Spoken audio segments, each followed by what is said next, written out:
Good morning students. मैं Pradeep Godiyal, lecturer biology, GIC Dhungidhar, Tehri Garhwal. कक्षा 12 के लिए ह्यूमन हेल्थ एंड डिजीज़, मानव स्वास्थ्य एवं रोग चैप्टर के अंतर्गत एड्स के बारे में आप लोगों को जानकारी दूंगा। एड्स, जिसका पूरा नाम एक्वायर्ड इम्यूनो डेफिशिएंसी सिंड्रोम है। एड्स के बारे में जानने से पहले एड्स के इतिहास को जानना ज़रूरी है। एक संक्षिप्त में एड्स के इतिहास को मैं आपको बता रहा हूँ। सन 1981 में इस रोग का पता चला था और सन 1983 में डॉक्टर लक मॉन्टेग्नियर ने इस रोग के वायरस की खोज की थी। आजकल यह रोग तेज़ी से विश्व भर में फैल रहा है। WHO वर्ल्ड हेल्थ ऑर्गेनाइजेशन के आंकड़ों के अनुसार संसार के 150 देशों में लगभग 2 करोड़ से अधिक लोग एड्स रोग से पीड़ित हैं, जिसमें से पुरुषों की संख्या बहुत अधिक है। सबसे पहले इस रोग का वायरस HIV अफ्रीका के खास प्रजाति के बंदर में पाया गया और वहीं से यह पूरी दुनिया में फैल गया। एड्स क्या है? एड्स आधुनिक युग का एक बहुत ही गंभीर और जानलेवा रोग है। एड्स का पूरा नाम एक्वायर्ड इम्यूनो डेफिशिएंसी सिंड्रोम है, यानी एड्स ऐसी बीमारी है जो रोग प्रतिरोधक शक्ति को कम कर देता है। इस रोग में व्यक्ति अपनी प्राकृतिक रोग प्रतिरोधक शक्ति खो देता है। एड्स पीड़ित व्यक्ति के शरीर में प्रतिरोधक क्षमता कम होने के कारण अवसरवादी संक्रमण जैसे सर्दी, खांसी, टीबी आदि रोग आसानी से हो जाते हैं और उनका इलाज करना भी कठिन हो जाता है। एड्स रोग HIV या ह्यूमन इम्यूनोडेफिशिएंसी वायरस के कारण होता है। HIV संक्रमण होने के बाद एड्स की स्थिति तक पहुंचने और लक्षण दिखने में 8 से 10 वर्ष या अधिक का समय लगने के कारण कई वर्षों तक तो रोगी को पता ही नहीं चलता कि आखिर उसे क्या हुआ है। धीरे धीरे उसके शरीर की रोग प्रतिरोधक क्षमता अर्थात रोगों से लड़ने की शक्ति समाप्त होने लगती है और वह अन्य कई रोगों का शिकार हो जाता है। इसी स्थिति को एड्स कहते हैं। HIV की संरचना।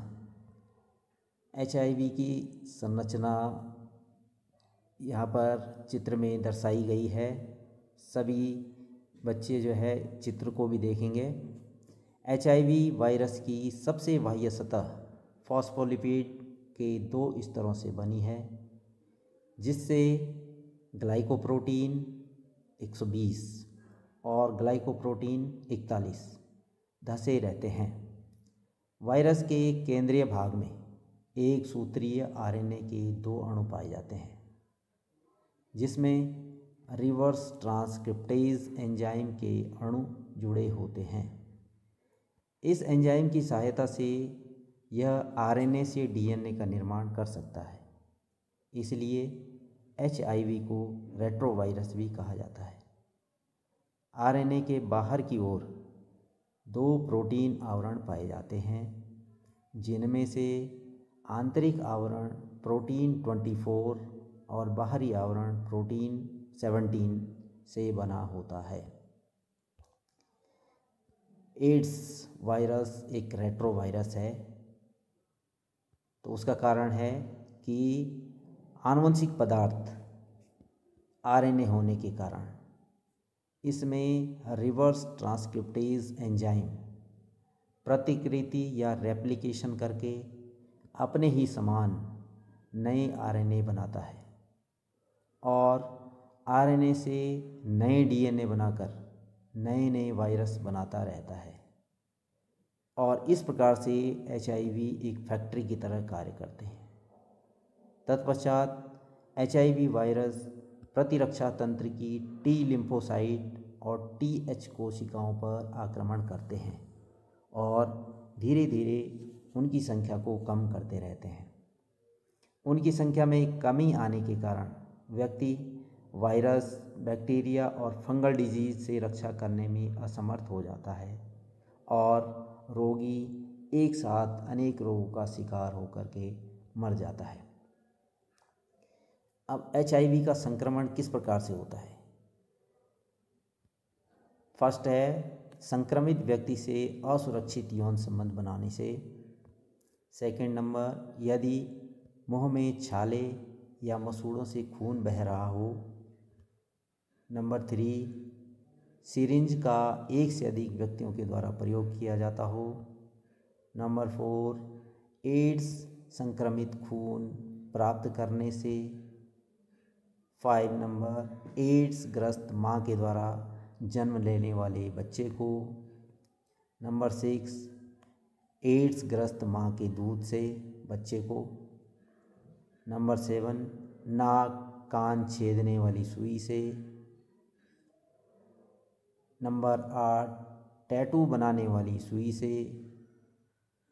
नंबर 9, दाढ़ी बनाने में एक ब्लेड का एक से अधिक व्यक्तियों द्वारा प्रयोग किए जाने से। और नंबर 10, स्वस्थ व्यक्ति में संक्रमित व्यक्ति के अंग प्रत्यारोपण से HIV का संक्रमण हो जाता है।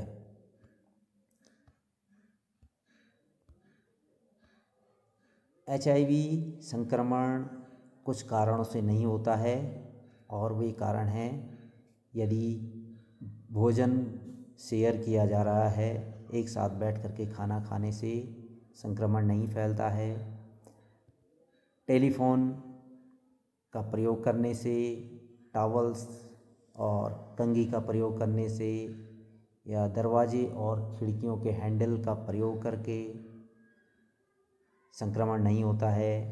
स्विमिंग पूल में साथ साथ नहाने से, किसिंग और हगिंग करने से, टॉयलेट सीट का प्रयोग करने से, या साथ साथ यात्रा करने से, या इन्फेक्टेड पर्सन के साथ एक साथ काम करने से, इन सभी कारणों से HIV का संक्रमण नहीं होता है।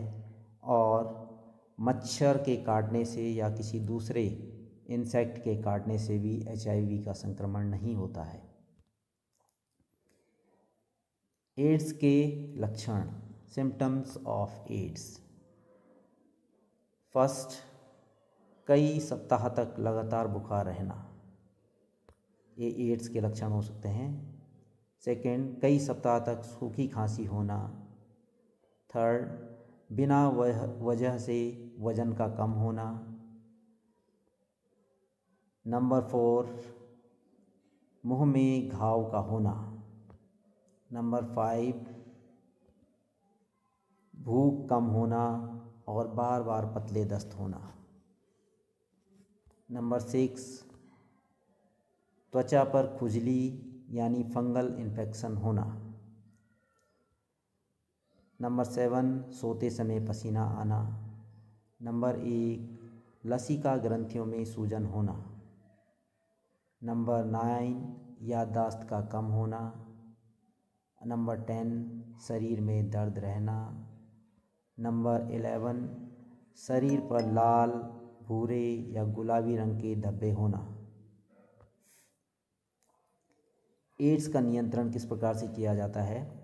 फर्स्ट पॉइंट है, सभी व्यक्तियों को एड्स से संबंधित पूर्ण जानकारी होनी चाहिए। सेकंड, इंजेक्शन की सुई का एक बार प्रयोग करने के बाद उसे फेंक देना चाहिए। थर्ड, दाता के रुधिर का परीक्षण करने के बाद ही रुधिर देना चाहिए। नंबर 4, अंग प्रत्यारोपण के लिए भी अंगों का HIV परीक्षण कराना चाहिए। नंबर 5, असुरक्षित यौन संबंधों से बचना चाहिए। और एड्स ही जानकारी और बचाव है। एड्स की जानकारी ही बचाव है। अब इस एड्स का निदान या उसका डायग्नोसिस किस प्रकार से हो सकता है?